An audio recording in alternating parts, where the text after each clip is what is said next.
السلام علیکم ورحمۃ اللہ وبرکاتہ۔ تعلیمی شعبہ یوٹیوب چینل میں آپ کا پھر سے خیر مقدم کیا جاتا ہے۔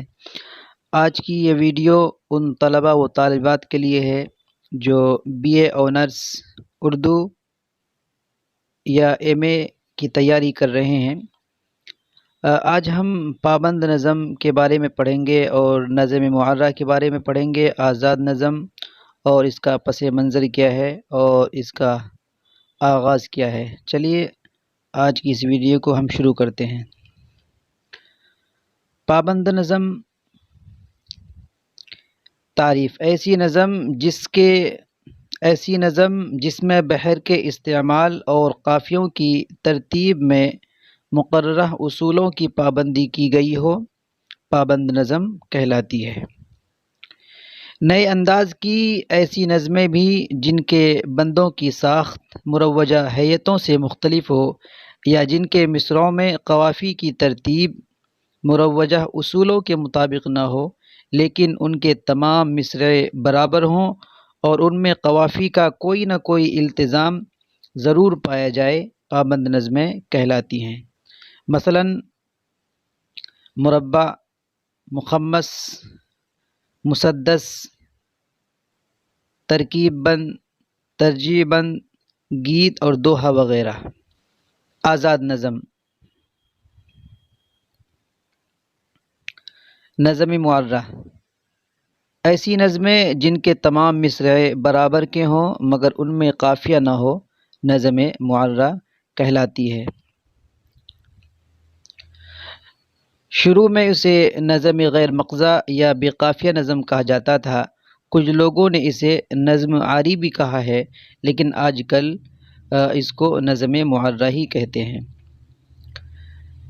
آزاد نظم: ایسی نظم جس میں نہ تو قافیے کی پابندی کی گئی ہو اور نہ بحر کے استعمال میں مروجہ اصولوں کی پابندی کی گئی ہو، یعنی جس کے مصرعے چھوٹے بڑے ہوں، آزاد نظم کہلاتی ہے۔ آزاد نظم میں وزن ہوتا ہے، قافیہ ضروری نہیں۔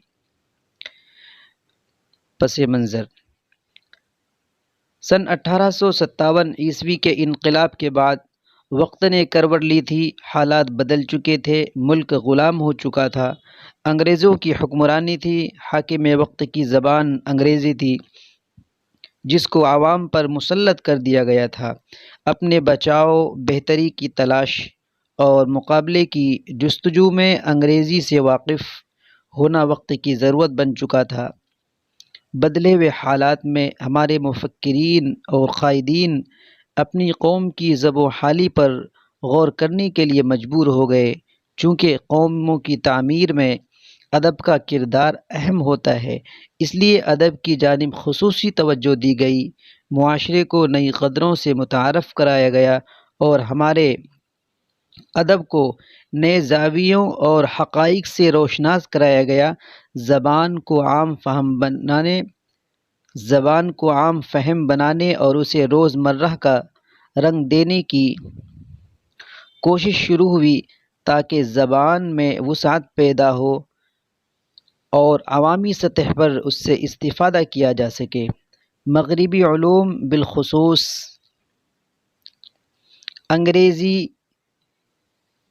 انگریزی سے سائنس و دیگر جدید علوم و فنون کو اردو میں منتقل کرنے کا کام شروع ہوا۔ ہمارے ادب نے اب تک عربی و فارسی کے علاوہ اپنی ملکی زبانوں سے ہی فیض حاصل کیا تھا، مگر سن 1857 عیسوی کے بعد جب ملک پر انگریزوں کا تسلط ہو گیا تو ان کی زبان مقبول ہونا شروع ہوئی۔ ہمارے دانشوروں کے لیے یہ بہترین موقع تھا کہ وہ انگریزی زبان و ادب سے استفادہ کریں اور اپنے ادب کو مالا مال کریں۔ اس سلسلے میں سر سید احمد خاں، محمد حسین آزاد اور الطاف حسین حالی کی جودت طبع اور روشن خیالی نے نظم جدید کی راہوں کا تعین کیا اور اسے ایک بلند و بالا مقام عطا کیا۔ سر سید اپنا کام نثری تحریروں سے کرتے رہے، حالی اور آزاد نے اس کو اپنی شاعری کے ذریعے انجام دیا۔ اب بات کرتے ہیں نظم جدید کے آغاز کے بارے میں۔ یہ کب شروع ہوا؟ نظم جدید کے فروغ کے لیے آزاد نے سن 1864 سے ہی راہ ہموار کرنی شروع کر دی تھی، یعنی اس وقت سے جب وہ پنجاب کے سررشتہ تعلیم میں تراجم پر نظر ثانی اور درستی پر معمور ہوئے تھے۔ انجمن کو ناظم تعلیمات میجر فلر کی حمایت حاصل تھی، اور جب میجر فلر کی جگہ کرنل ہال رائٹ کا تقرر ہوا تو انہوں نے اور زیادہ جوش و خروش کے ساتھ آزاد کے خیالات کی تائید کی اور انہیں مکمل تعاون دیا۔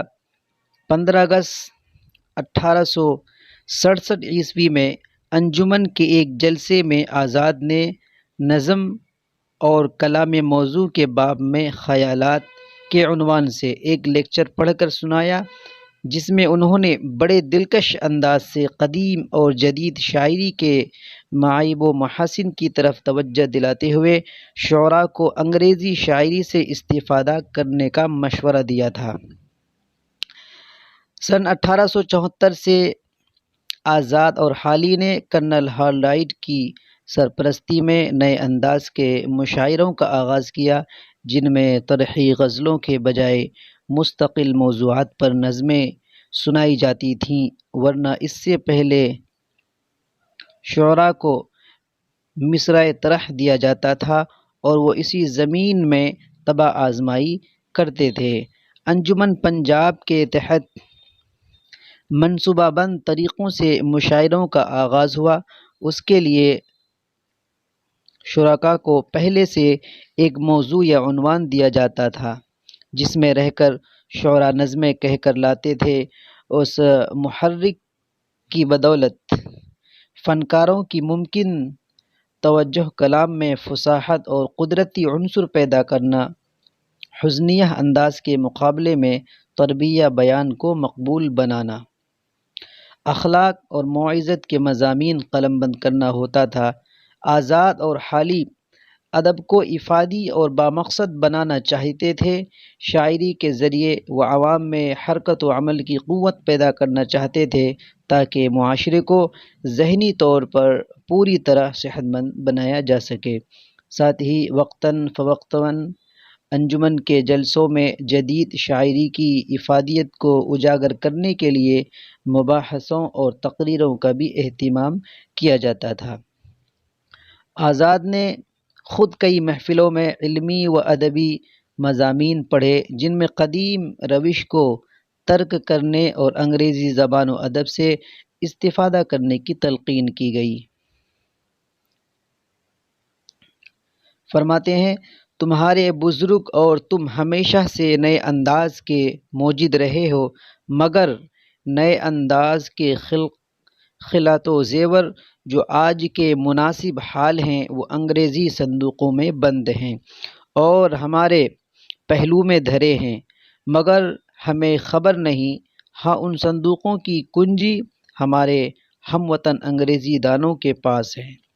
مذکورہ تحریک کو تقویت دینے والوں میں نمایاں نام عبدالحلیم شرر، اسماعیل میرٹھی، شبلی نعمانی، سرور جہان آبادی، اکبر الہ آبادی، چک بست، نظم طباطبائی، تلوک چند محروم، خوش محمد نظر، شوق قدوائی ہے، جنہوں نے آزاد اور حالی کی تعمیر کردہ راہوں پر چل کر موضوعات میں وسعت، پختگی اور گہرائی پیدا کی اور آنے والی نسلوں کے لیے یہ آسانی فراہم کی کہ وہ کسی ایک ڈگر یا کسی ایک لکیر کے پابند ہونے کے بجائے اپنے مخصوص مزاج کے مطابق آزادانہ طور پر اپنے فن کے جوہر دکھا سکیں۔